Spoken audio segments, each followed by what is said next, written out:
qu'on a réuni les enseignants pour les impliquer dans ce processus de réduire la pollution par le plastique. Je vais donner seulement un aspect, parce que dans le plastique, il y a ce qu'on appelle les additifs.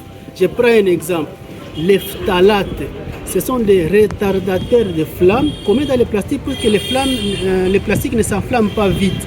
Alors malheureusement, ces phtalates-là, ça a comme conséquence d'empêcher même le développement du cerveau. La matière grise du cerveau sera atrophiée et comme conséquence, le quotient intellectuel de l'enfant sera aussi réduit.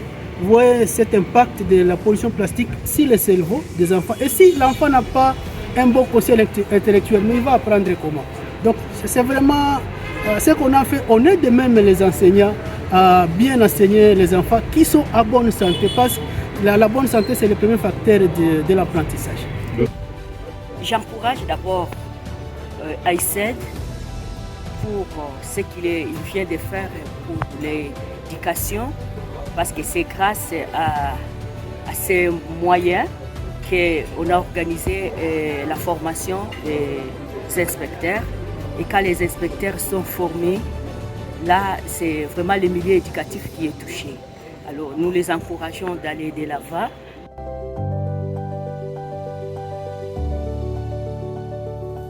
Dans le cadre du renforcement des capacités des enseignants et autorités scolaires en matière de la pollution et les traités plastiques au niveau de l'école primaire, AICED et ses partenaires a organisé ce vendredi 11 décembre 2024 une séance d'échange sur les méfaits de la pollution plastique sur le cerveau des enfants et leur impact dans le cursus éducatif de l'enfant.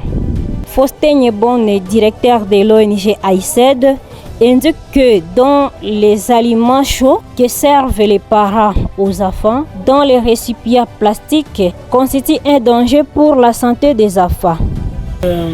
Ici, nous venions de renforcer les capacités des enseignants et des autorités aussi scolaires sur les méfaits de la pollution plastique sur le cerveau des enfants et leur impact dans l'action éducative. Alors pourquoi nous avions voulu inclure les enseignants? Parce que les enseignants ont un pouvoir transformateur. Tout ce qu'un enseignant dit à un élève, c'est comme si c'est Dieu qui disait ça. Alors si un enseignant va dire aux élèves que non, attention avec le plastique, ça va nuire à votre santé, et d'office, les élèves vont appliquer. Et finalement, même le message à partir des élèves, ça va arriver au niveau des ménages, où les élèves vont dire aux parents de ne pas leur servir, par exemple, la nourriture dans les récipients en plastique. Et cette action, ça va même aider les enseignants, parce que si les enfants tombent malades suite à la pollution plastique, mais les enseignants vont enseigner qui? Il y aura même de l'impact dans l'action éducative. Donc, vous voyez les désavantages liés. Pour sa part, l'inspecteur Kikandi Boleve, co-auteur du module, c'est une nécessité de parler de plastique dans différents cours, car c'est une notion transversale. Parmi tous les déchets, tous les immondices qu'on voit sur la chaussée, la plupart sont des bouteilles. Quand il y a le ruissellement, vous allez voir qu'il y a une grande quantité vraiment de bouteilles qui, à chaque occasion qu'on peut parler de plastique, il y a la nécessité de parler des conséquences, de parler de la manière dont on peut gérer ça. Si une fois on tombe sur un plastique, comment on peut se comporter vis-à-vis de ce plastique? L'éducation civique et morale, c'est une branche transversale qui se retrouve dans toutes les branches. Et la notion aussi de plastique, à mon avis, devait être considérée comme une notion qui est transversale parce qu'elle se retrouve dans plusieurs branches.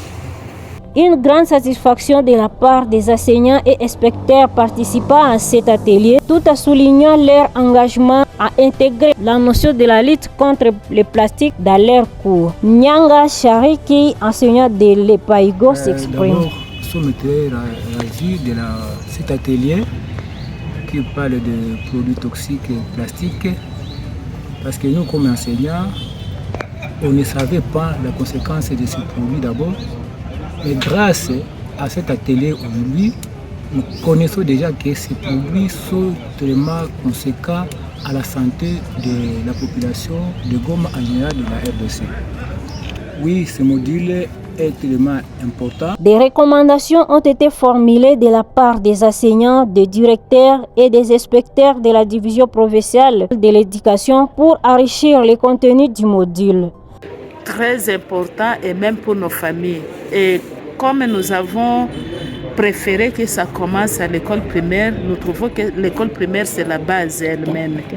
Donc la fondation d'une maison. Quand la fondation est solide, directement la maison aussi dure.